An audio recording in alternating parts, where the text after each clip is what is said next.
안녕하세요. 레알TV입니다. 일본은 앞으로 긴장 좀 해야 할 것 같습니다. 바이든과의 한일 첫 정상회담에서 42년 동안 차고 있던 족쇄를 풀게 되었습니다.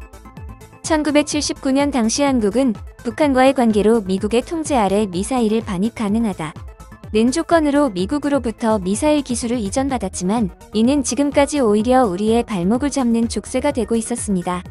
당시 미국이 허락한 미사일 사거리는 평양까지만 한정된 180km로 제한이 되어 있었던 겁니다.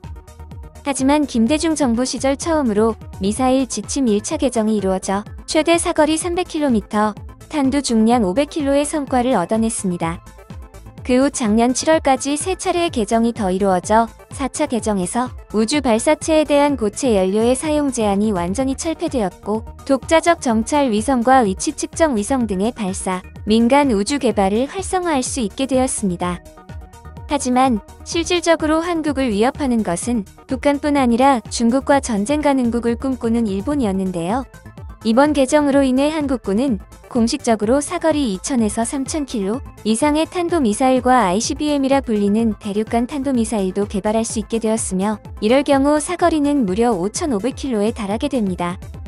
일부에서는 한국군은 이미 이 정도 사거리를 가진 탄도미사일 개발 능력을 갖추고 있다고 보고 있지만 확실히 확인된 점은 없으며 주목할 점은 탄모사의 탄두 중량을 500km 이하로 줄이면 사거리는 2000km급의 개발이 가능하며 순항 미사일의 경우 사거리 제한 없이 개발이 허락되었습니다.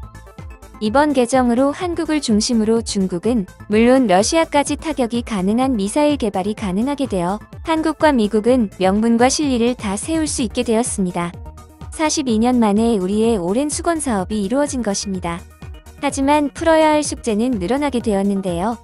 갑자기 결정된 이번 개정으로 아직 중국 측에선 반박문을 내지 않은 상태이지만 이로 인해 한국은 중국과 지난 2016년에서 2017년의 사드 사태보다 몇 배는 더 심각한 갈등을 불러올 것이라는 관측입니다. 중국에는 산샤댐이라는 세계에서 가장 큰 댐을 보유하고 있습니다. 한국의 경우 댐의 붕괴 시 그로 인한 피해를 고려해 댐의 크기가 제한되어 있는 반면 중국은 자국의 자본력을 과시하기 위해 산샤댐을 건조했는데요. 이것이 지금 중국의 큰 아킬레스건이 되고 있습니다. 중국이 대만을 거론할 때마다 대만도 중국을 이길 순 없지만 회생 불가능하게 만들겠다 라고 엄포를 놓았는데요.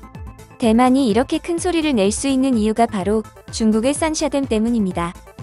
이 댐의 저수량은 팔당댐의 195개를 합친 크기이며 강물의 세기 또한 한반도 전역에 흐르는 강물의 2배에 달합니다. 만약 산샤댐만 붕괴를 해도 중국의 우한을 시작으로 난징, 상하이까지 수십 10m 아래로 가라앉혀 재기불능 상태로 만들어 버리게 됩니다. 중국이 자국의 굵기 자랑을 하다가 스스로 아킬레스건을 만들어 버린 셈인 거죠. 일본의 반발도 만만치가 않습니다. 일본은 전수방위 원칙에 따라 탄도미사일을 보유할 수 없습니다. 일본 측의 주장에 따르면 한국의 적은 북한이며 이미 북한 전역을 초토화할 수 있는 미사일 사거리 제한이 풀렸는데 여기서 그치지 않고 미사일 사거리 제한의 죄를 주장하는 것은 일본을 노리는 것이라는 그들의 논리입니다. 이번 개정으로 한국은 큰 득을 얻은 것은 사실이지만 중국과 일본이 어떠한 보복책을 들고 나올지 양날의 검을 잡은 셈인데요. 이에 대한 일본 반응 함께 보시겠습니다. 어리석은 한국인 중국님의 허락은 받은 거냐. 사드 보복에 정신 못 차리더니 이제는 완전 막 나가는구나.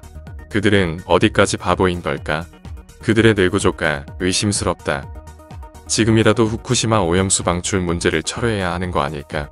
일본은 한국의 미사일 수준을 따라가지 못해.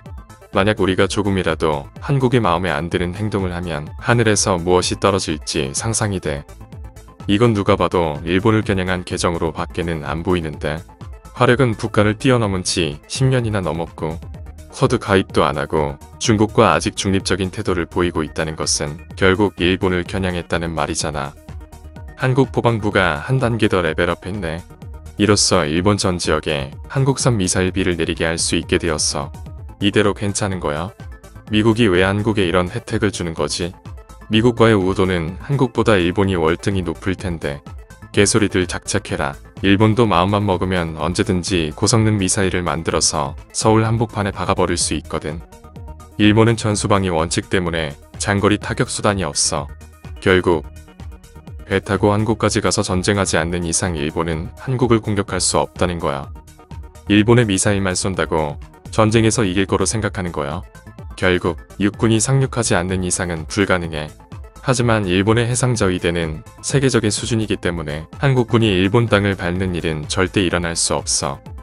바이든이 문재인보다 한 수위구나. 북한과 전쟁이 나면 중국이 북한을 지원하니까 중국의 기지에 대한 공격 능력도 필요하다. 일본 대신 적 기지, 공격용 미사일을 구축하는 것과 같은 거지.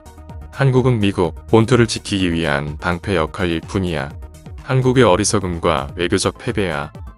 하지만 한국은 일본에 미사일을 쏠 마음으로 가득하잖아. 미국도 한국의 속내 정도는 알고 있을 테니 허가하지 않겠지만 만약 허가가 나도 그 미사일이 제대로 날아갈지도 미지수고. 솔직히 일본이 나쁜 건 사실이잖아. 일본은 특히 아베는 역사를 수정하고 다시 한번 한반도를 침략하기 위해 북한으로부터 공격을 받을 경우에만 방위력을 행사할 수 있게 하겠다며 전수방위 원칙을 깨버린 적도 있어. 한국은 이제 중국에 한방 맞을 준비를 해야겠네. 이번 개정은 2016년의 서드 문제하고는 차원이 다른 얘기야. 중국 본토 대부분에 한국이 미사일로 직격탄을 날릴 수 있게 되었는데 한국 입장에서는 참 난처하겠구나.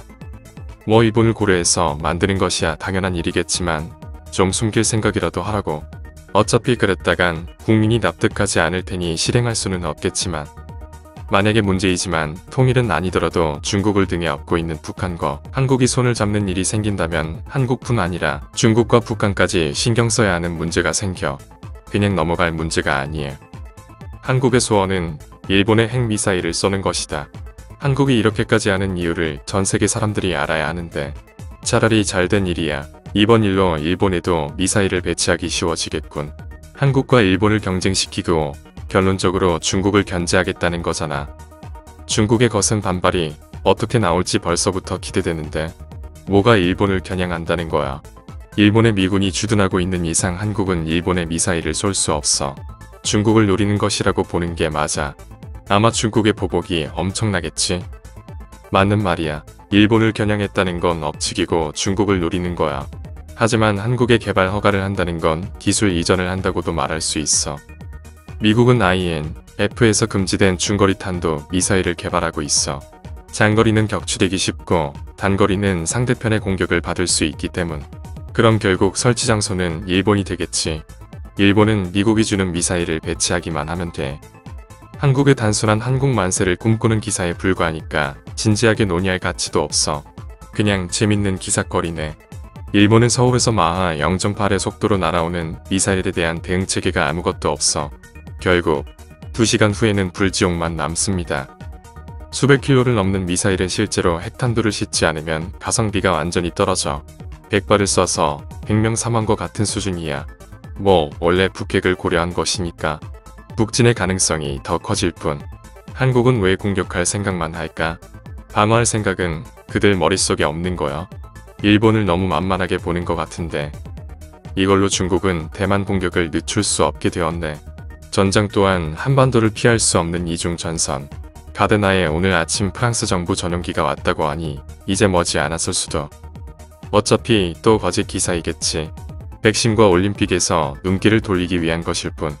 평소에 자민당이 늘 하던 방식이잖아. 대부분 의견으로는 일본을 겨냥한 외교라는 반응이 많았는데요. 이번 개정으로 많은 것을 얻은 것은 사실이지만 중국이 앞으로 어떻게 나올지도 걱정입니다. 끝까지 시청해주셔서 진심으로 감사드리며 다음 영상에서 찾아뵙겠습니다. 감사합니다.